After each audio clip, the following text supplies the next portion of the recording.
aos que dormem. Ora, ainda vos declaramos por palavra do Senhor Cristo, nós os vivos, os que ficarmos até a vinda do Senhor, de modo algum precederemos os que dormem.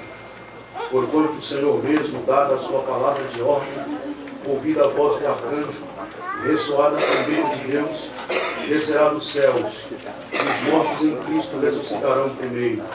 Depois nós, os vivos, os que ficarmos, seremos arrebatados juntamente com eles entre nuvens, para o encontro do Senhor nos ares. E assim estaremos para sempre com o Senhor. Consolai-vos, pois, uns aos outros com estas palavras. Amém. Amém. Queridos irmãos, não precisa ser nenhum teólogo profundo, conhecedor profundo das Sagradas Escrituras, e também não precisa ser um profundo conhecedor da história da igreja, da história do cristianismo, para fazer uma simples análise. A análise é a seguinte: é nós analisarmos quais foram as mensagens e qual foi o tom destas mensagens pregadas desde que a igreja começou, lá no primeiro século, que foi que Pedro pregou no dia de Pentecostes, por exemplo, que foi que Paulo depois pregou, ensinou, escreveu, exortou a igreja. Depois, passando o período do primeiro século e vindo já ao segundo, terceiro século, que foi um período chamado de período onde viveram os pais da igreja, que eram aqueles que sucederam os apóstolos, e eles seguiram pregando, seguiram ensinando, seguiram exortando a igreja. Depois nós tivemos um período na história do século XVI, que foi a Reforma Protestante. Nós temos vários nomes que contribuíram, não só Martinho Lutero, mas muitos outros nomes que contribuíram e que somaram força na Reforma. Depois nós temos grandes ondas de avivamentos que aconteceram pela Europa fora, pelos Estados Unidos, e nomes como Charles Spurgeon na Inglaterra, John Wesley. Aqui nos Estados Unidos tivemos nomes como Jonathan Edwards, Charles Finney, tantos outros que foram protagonistas no sentido de Deus estar usando eles como verdadeiros canais para que acontecesse verdadeiros despertamentos, verdadeiros avivamentos. Depois nós temos o século XX, acabou de terminar o século XX.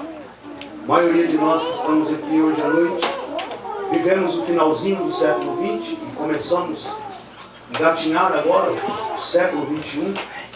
Temos um pouco mais de uma década e meia do século XXI. E basta comparar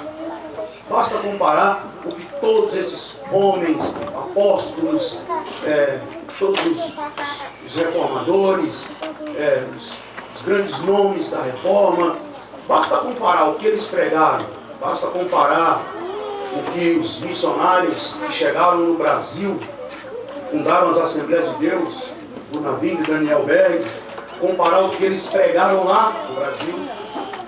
Basta comparar qual foi o tom da mensagem que praticamente alavancou o movimento pentecostal no mundo inteiro.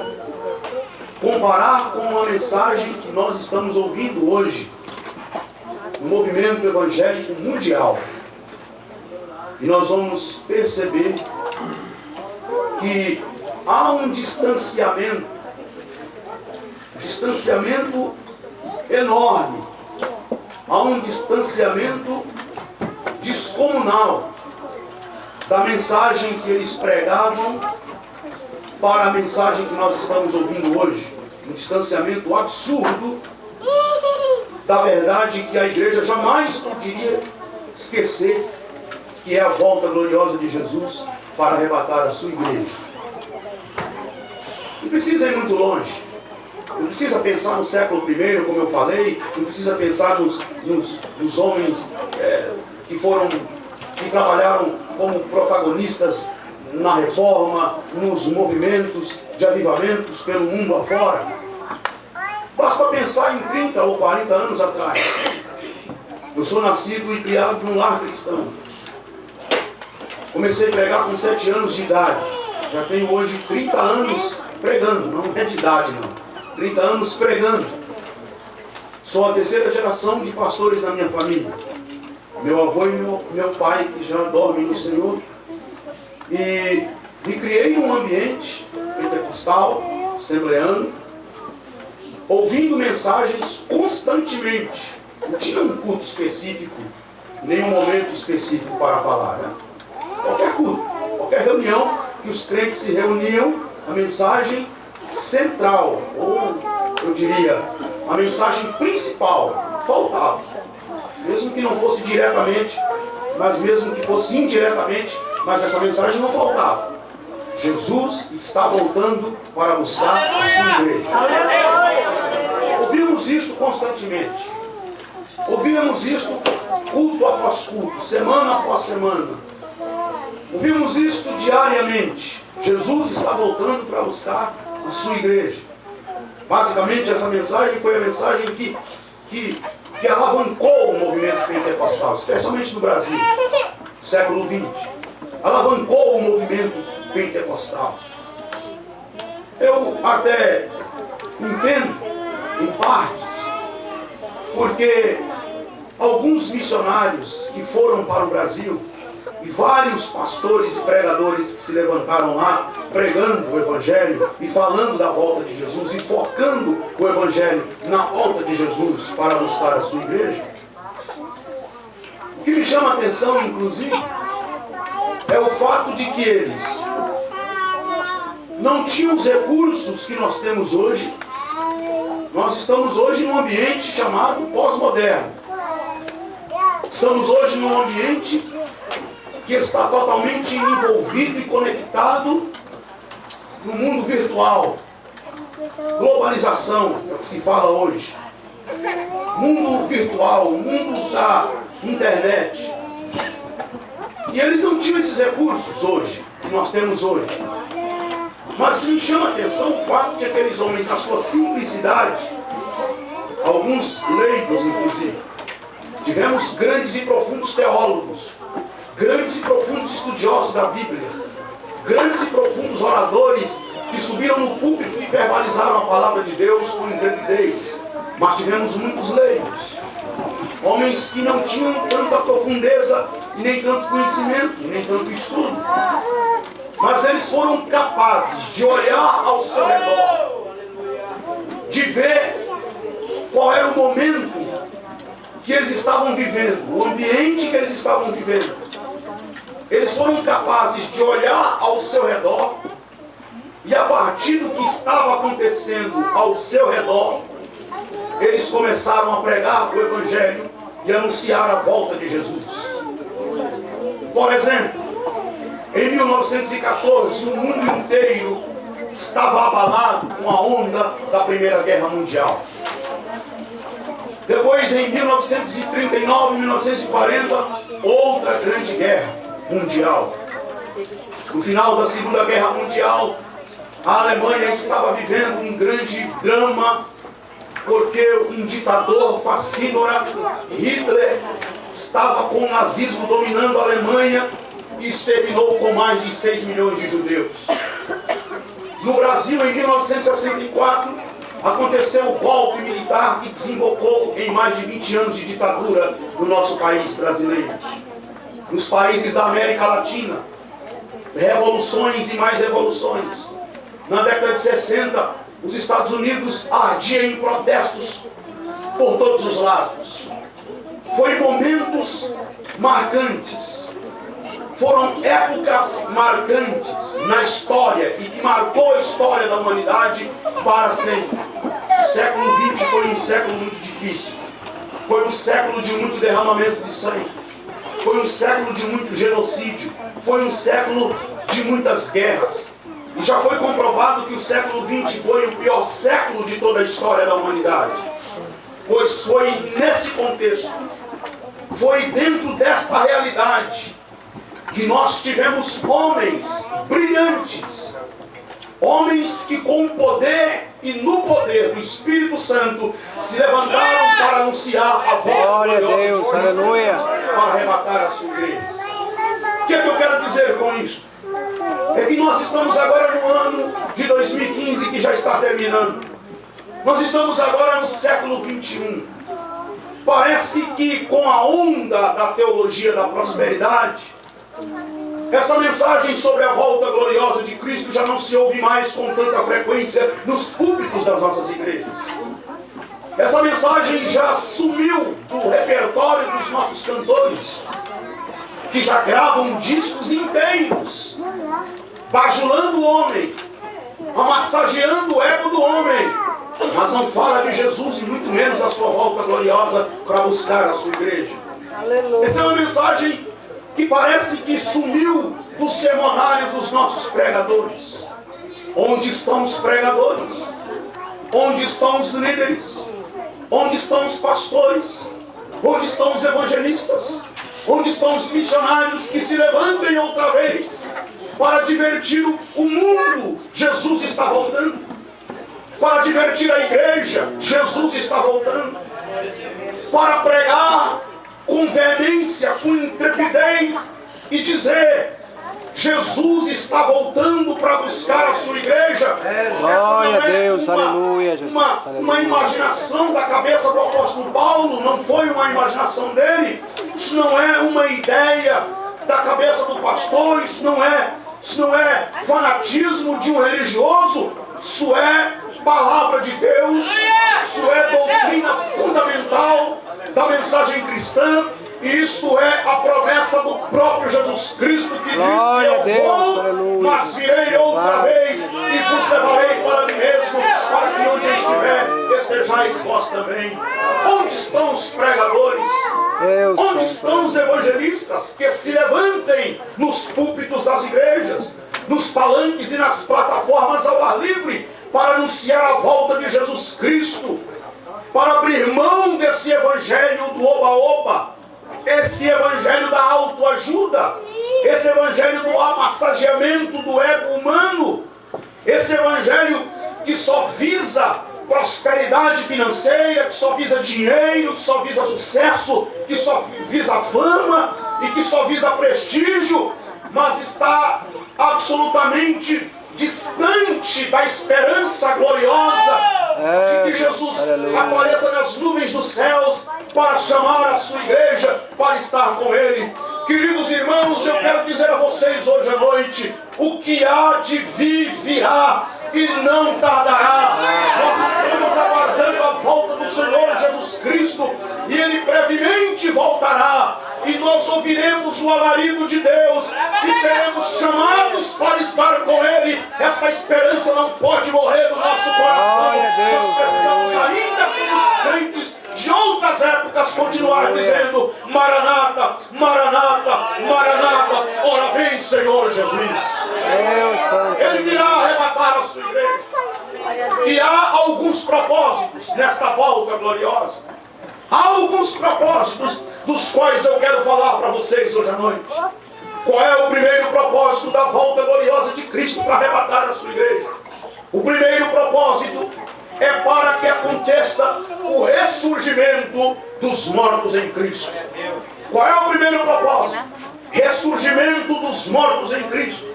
Por quê? Porque na primeira carta de Paulo aos Tessalonicenses, capítulo 4, versículo 13, Paulo diz assim: não queremos, porém, irmãos, que sejais ignorantes com respeito aos que dormem, para não vos entristecerdes como os demais que não têm esperança.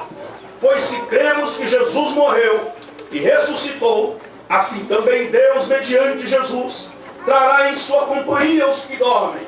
Ora, ainda vos declaramos por palavra do Senhor isto: nós os vivos, os que ficarmos até a vinda do Senhor, de modo algum precederemos os que dormem. Porquanto o Senhor mesmo, dada a sua palavra de ordem, ouvida a voz do arcanjo, ressoada a trombeta de Deus, descerá dos céus, e os mortos em Cristo ressuscitarão primeiro. Os mortos em Cristo ressuscitarão primeiro.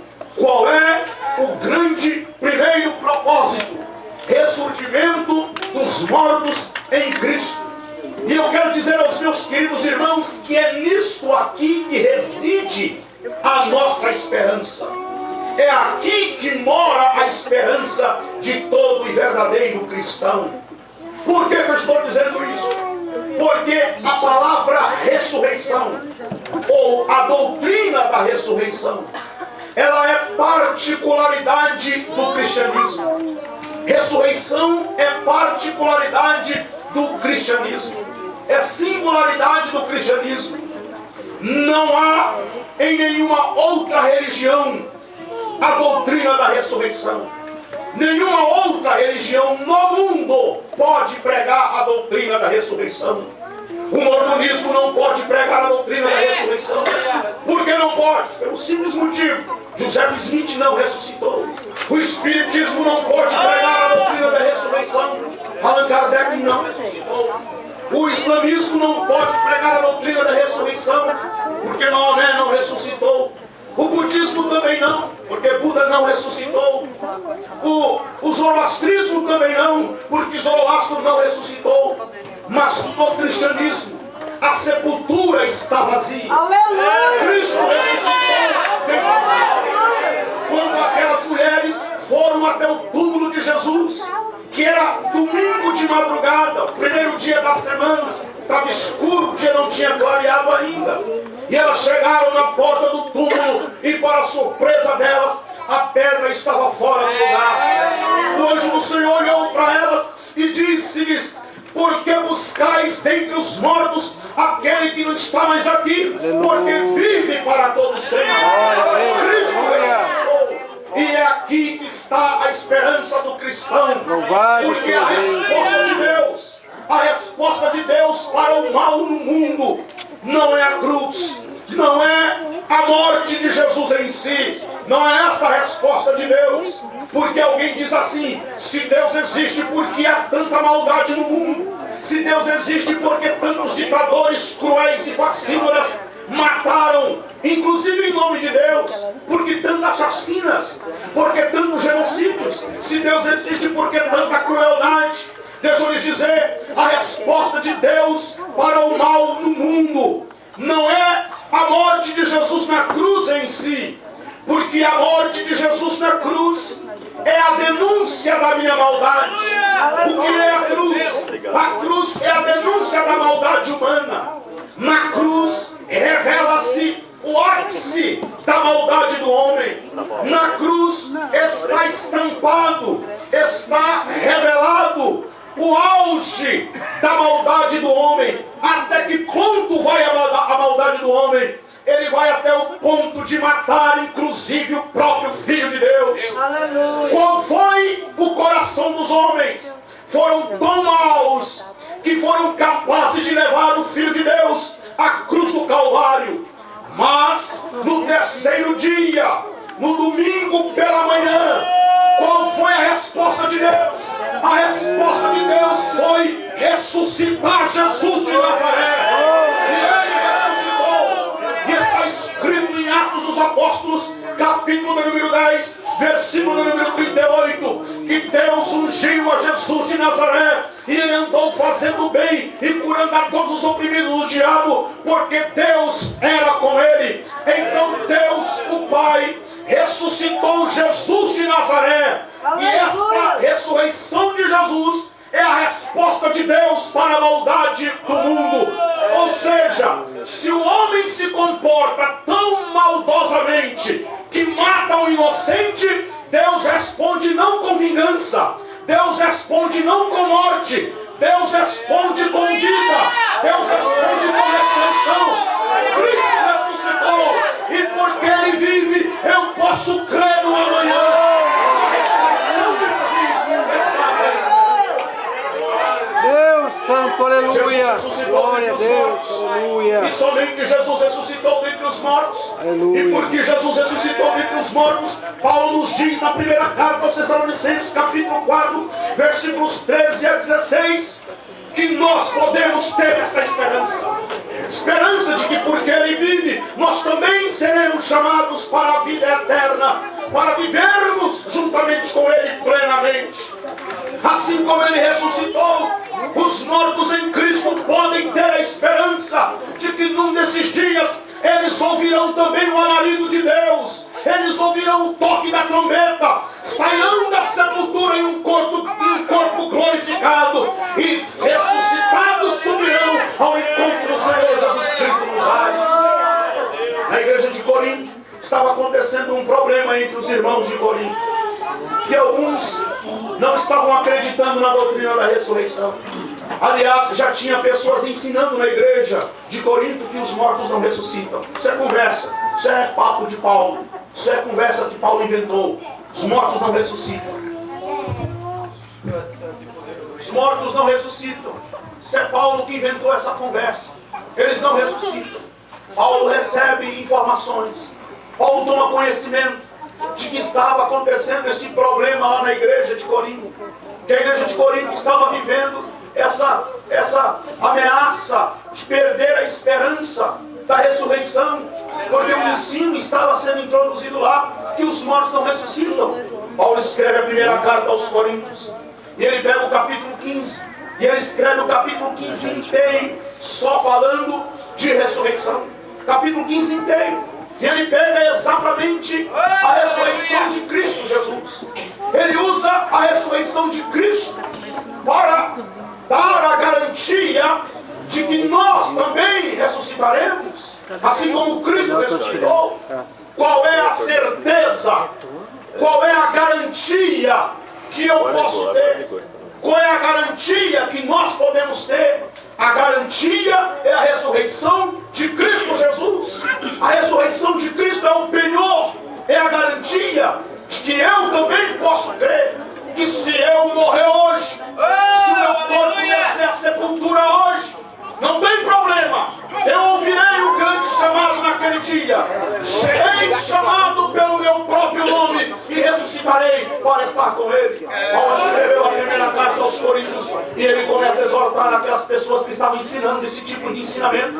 Capítulo 15, versículo 12 da primeira carta aos Coríntios. E Paulo diz assim: por que vocês estão dizendo aí que os mortos não ressuscitam? Ora, se os mortos não ressuscitam, então Cristo também não ressuscitou, Paulo dizendo a eles. E se Cristo não ressuscitou, é inútil a nossa pregação e é vã a fé de vocês. Aí ele diz no versículo 20: mas de fato Cristo ressuscitou dentre os mortos, sendo Ele a primícia dos que dormem. E no versículo 51 e 52 do mesmo capítulo ele diz assim: eis, meus irmãos, que eu vos digo um mistério. Na verdade nem todos dormiremos, mas todos seremos transformados num momento, num abrir e fechar de olhos, ao som da última trombeta. Porque a trombeta soará, os mortos ressuscitarão incorruptíveis e nós seremos transformados. A nossa esperança. Qual é o grande primeiro propósito? Ressurreição dos mortos em Cristo. Eles ressuscitarão naquele glorioso dia. E com isso eu quero te dar uma boa notícia, meu irmão, minha irmã. Pai que enterrou seu filho, filho que enterrou seu pai, amigo que enterrou um ente querido. Num desses dias nós ouviremos o toque da trombeta. Cristo nos chamará, os mortos ressuscitarão incorruptíveis e nós estaremos para sempre com o Senhor. Essa é a nossa maravilhosa esperança. Glória a Deus, Mas aleluia. Qual é o segundo propósito da volta de Jesus para buscar a sua igreja? O segundo propósito da volta gloriosa de Jesus para arrebatar a sua igreja é para transformar e arrebatar os vivos. Aleluia. Qual é o segundo propósito? Transformar e arrebatar os vivos. Vejam o que diz o versículo de número 17. Depois nós, os vivos, os que ficarmos, seremos arrebatados juntamente com eles entre nuvens para o encontro do Senhor nos ares, e assim estaremos para sempre com o Senhor. Qual é o segundo propósito? Transformar e arrebatar os vivos. Meus queridos irmãos, vejam o que Paulo diz na primeira carta aos Coríntios, capítulo de número 15, versículo de número 52 agora. Ouçam o que ele diz.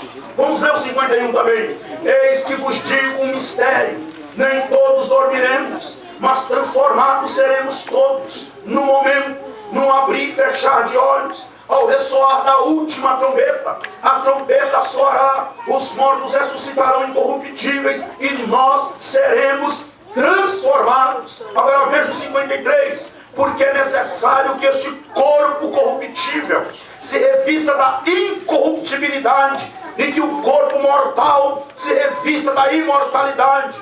E quando este corpo corruptível se revestir de incorruptibilidade, e o que é mortal se revestir de imortalidade, então se cumprirá a palavra que está escrita: tragada foi a morte pela vitória. Onde está a morte, a tua vitória? Onde está a morte, o teu aguilhão? O aguilhão da morte é o pecado, e a força do pecado é a lei.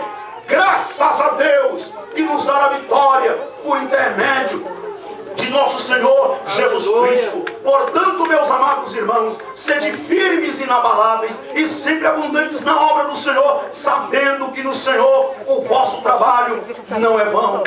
Olha o que Paulo nos diz aqui: que esse corpo corruptível passará por um processo de transformação. Esse corpo corruptível será revestido por um corpo incorruptível, corpo de glória, corpo glorificado. Paulo nos diz que esse corpo mortal se revestirá de imortalidade. E quando isto acontecer, então cantaremos o hino: tragada foi a morte pela vitória. Onde está a morte, a tua vitória? Onde está a morte, o teu aguilhão? Queridos, nós temos esta esperança, que num desses dias nós ouviremos o alarido de Deus, a trombeta soará, e nós seremos chamados para estar com Cristo Jesus, o nosso Senhor. Não temos tempo. Você não tem tempo para brincar.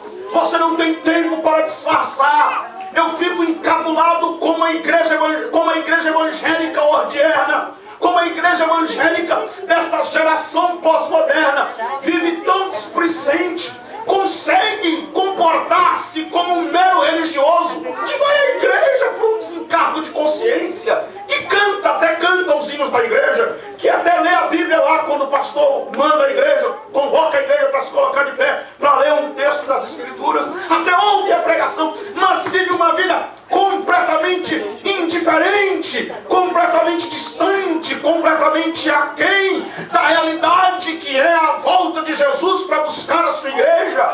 Há pessoas que vivem e se comportam como se Jesus nunca fosse voltar, como se a gente fosse viver aqui, depois morreu, acabou e pronto, ponto final.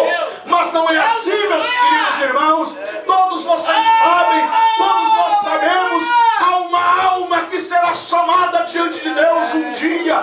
Nós um dia seremos chamados para uma prestação de contas. Cristo Jesus voltará. O mundo será surpreendido ainda pelo grande fenômeno da volta de Cristo Jesus, que chegará para buscar a sua igreja como um ladrão que chega à noite e não avisa que hora vem. Prepara-te hoje à noite. Eu vim aqui como profeta de Deus lhe dizer: preparai-vos, preparai-vos, preparai-vos, porque a volta de Jesus se aproxima. Prepara-te, porque breve o Senhor voltará.